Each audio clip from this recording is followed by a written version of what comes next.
मोहतरम दोस्तों, आज की वीडियो में हम एक निहायत दिलचस्प और रूहानी सफर पर आपको लेकर जाएंगे, जहां हम जानेंगे रोए जमीन पर इबादत के लिए सबसे पहला और पाक घर यानी खाना-ए काबा कब और किस तरह तामीर हुआ। सबसे पहले किसने उसकी बुनियाद रखी और पहला तवाफ किसने किया। कौन कौन से अजीम अंबियाए किराम अलैहिस्सलाम इस मुकद्दस मकान की तामीर में शामिल हुए। आज तक खाना-ए काबा कितनी मर्तबा तामीर हुआ। मौजूदा तामीर किस अजीम शख्सियत के दौर में मुकम्मल हुई। सबसे पहले इस पर पर्दा किस बादशाह ने चढ़ाया और खाना-ए काबा के पर्दों को आग किसने लगाई। सोने का पहला दरवाजा किसने नस्ब करवाया। इस वीडियो को आखिर तक जरूर देखें ताकि आप हर तारीखी और मुस्तनद हकीकत से मुस्तफीद हो सकें और खाना-ए काबा की अजमत, शान और शानदार तारीख को पूरी तरह समझ सकें। यकीनन ये मालूमात आपके लिए बहुत दिलचस्प और रूहानी फवायद का बायस होंगी। मुअज़्ज़ज़ नाज़रीन, सबसे पहले खाना-ए काबा की तामीर की सआदत फरिश्तों को नसीब हुई। एक शख्स ने इमाम ज़ैनुल आबिदीन रज़ी अल्लाह अन्हु से पूछा कि बैतुल्लाह का तवाफ कब से शुरू हुआ। आप रज़ी अल्लाह अन्हु ने फरमाया कि जब अल्लाह ताला ने फरिश्तों को ज़मीन पर अपना खलीफा मुकर्रर करने का हुक्म दिया तो फरिश्तों ने अर्ज़ किया कि क्या आप ऐसी मखलूक को खलीफा बनाएंगे जो ज़मीन में फसाद फैला सकती है और खून बहा सकती है, जबकि हम तो हमेशा आपकी तस्बीह और तकदीस करते हैं। अल्लाह ताला ने फरमाया कि जो मैं जानता हूं तुम नहीं जानते।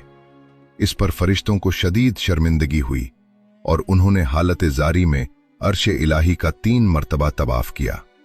अल्लाह ताला ने उन पर रहमत फरमाते हुए अर्श के नीचे बैतुल मामूर कायम किया और हुक्म दिया कि तुम इसका रोजाना तवाफ किया करो, जिसमें 70,000 फरिश्ते शामिल होते हैं, और जो एक बार तवाफ कर लेता है उसे दोबारा की बारी नहीं मिलती।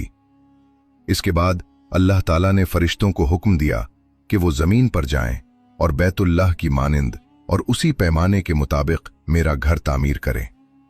यूं सबसे पहले बैतुल्लाह की बुनियादें फरिश्तों ने रखी और तामीर भी की। बाद अज़ा हजरत आदम अलैहिस्सलाम ने उन्हीं बुनियादों पर खाना-ए काबा की तामीर फरमाई। हजरत अब्दुल्लाह बिन अब्बास रज़ी अल्लाह अन्हु से रिवायत है कि जब अल्लाह ताला ने हजरत आदम अलैहिस्सलाम को जन्नत से जमीन पर उतारा तो उनका कद इतना तवील था कि सर आसमान से लग रहा था और पांव जमीन पर थे, और वो फरिश्तों की इबादत की आवाजें सुनते थे। खौफ खुदा के सबब हजरत आदम अलैहिस्सलाम लरजते और कांपते रहते। चुनाचे अल्लाह ताला ने उनका कद कम करके 60 हाथ कर दिया। हजरत आदम अलैहिस्सलाम ने अल्लाह ताला से अर्ज किया, या अल्लाह, अब मुझे फरिश्तों की इबादत की आवाजें क्यों सुनाई नहीं देती। अल्लाह ताला ने फरमाया, ए आदम, तुम अपने आमाल की वजह से इस नेमत से महरूम हो गए हो। फिर अल्लाह ताला ने हुक्म दिया कि जमीन पर मेरा एक घर तामीर करो, उसके गिर्द तवाफ करो और मुझे याद रखो, बिल्कुल इसी तरह जैसे तुमने फरिश्तों को मेरे अर्श के गिर्द तवाफ करते देखा था। हजरत आदम अलैहिस्सलाम ने अर्ज किया, ऐ मेरे रब, मैं ये काम कैसे अंजाम दूं। न मैं इस जगह से वाकिफ हूं और ना ही मेरे पास इतनी कुव्वत है। अल्लाह ताला ने फिर एक फरिश्ता मुकर्रर फरमाया जो उन्हें मगरिब की समत ले गया। हजरत आदम अलैहिस्सलाम जिस बाग के पास से गुजरते और जो उन्हें पसंद आता वो फरमाते, यहीं मुझे रोक दो, मगर फरिश्ता कहता, आपकी मंजिल आगे है। यूं वो सिलसिलावार आगे बढ़ते रहे, यहां तक कि मक्के मुकर्रमा पहुंच गए। रास्ते में जिन मकामात पर हजरत आदम अलैहिस्सलाम रुके वो बाद में आबादियां बन गईं, और जिन मकामात को छोड़ दिया गया वो जंगलात और बयाबान बन गए।